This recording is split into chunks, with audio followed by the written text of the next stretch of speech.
Welcome to Asha Bangali channel. আমার চ্যানেলে আপনাদের স্বাগত। আজকে করব আমি ছিটা পরোটা রেসিপি। এই ছিটা পরোটা রেসিপি করার জন্য এখানে একটা গামলা নিয়ে নিয়েছি, আর এখানে 2 কাপ আমি ময়দা দিব। আপনারা চাইলে এটা চালের গুঁড়া দিয়েও করতে পারেন। 2 কাপ ময়দা দিয়ে দিলাম। এখন আমি দিয়ে দিব আন্দাজ করে লবণ।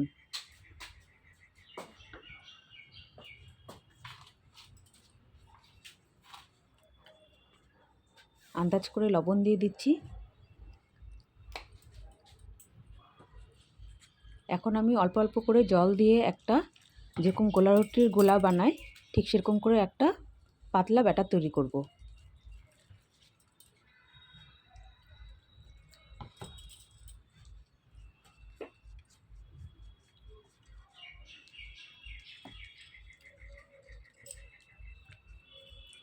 খুব সুন্দর করে মাখতে হবে, যেন কোনো লাম্পস না থাকে, যেন কোনো দলা পেকে না থাকে, সেরকম করে খুব ভালো করে মেখে নিতে হবে। আমি এরকম করে মাখলাম। যদি আমার দেওয়ার সময় একটু বেশি ঘন মনে হয় তাহলে আমি আবার আরেকটু জল দিব, জল দিয়ে পাতলা করে নিব। তো এখন আমি এটা ঢাকা দিয়ে রাখছি প্রায় 2-3 মিনিট 4 মিনিটের জন্য, বা বড় জোর 5 মিনিটের জন্য। তো 5 মিনিট পরে ফিরে আসলাম। এরই মধ্যে আমি এই বোতলের যে মুখ থাকে সেই জলের বোতলের মুখটা একটু ফুটো ফুটো করে নিয়েছি। এখন এটা আমি একটু ভালো করে নেড়ে চেড়ে নিচ্ছি। কোনো দলা থাকলে সেটাও আবার মিহি হয়ে যাবে, দলাটা ভেঙে যাবে। খুব ভালো করে আমি আবার গুলিয়ে নিয়েছি।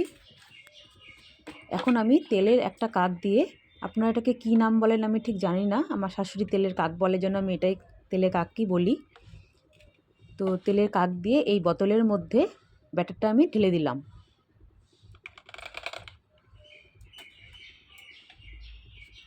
এখন বোতলের মুটকিটা আটকে দিয়ে গ্যাসে একটি প্যান বসিয়ে রেখেছিলাম, প্যানে লাগিয়ে দিচ্ছি একটু তেল।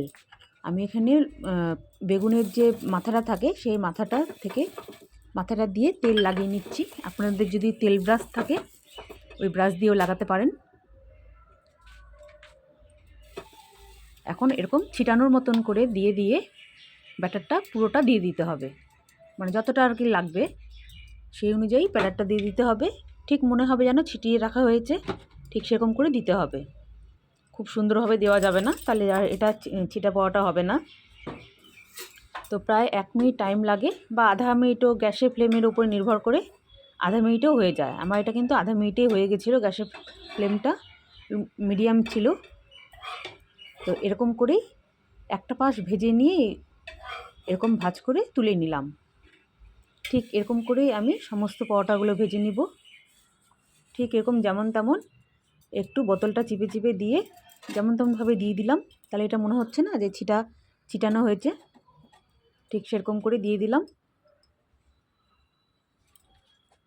ঠিক আধা মিনিটের মতন অপেক্ষা করে, বা 1 মিনিটের মতন অপেক্ষা করে এরকম ভাঁজ করে তুলে নিলাম। খুবই সহজে উঠে যায়, বারে বারে তেল লাগানোরও দরকার পড়ে না। যেমন তেমন একটু দিয়ে দিলাম, আবার এরকম করে উঠিয়ে নিব।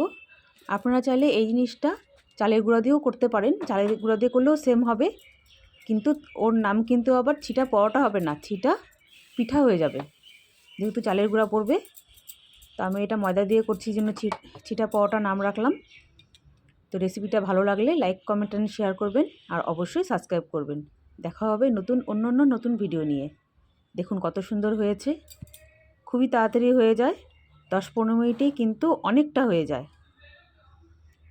তো প্রায় আমি 5-7 মিনিটের মতন ভেজেছি, অনেকগুলো হয়েছে। এই পরোটাটা কিন্তু আলুর দম বা কষা মাংস দিয়ে খেতে খুবই ভালো হয়।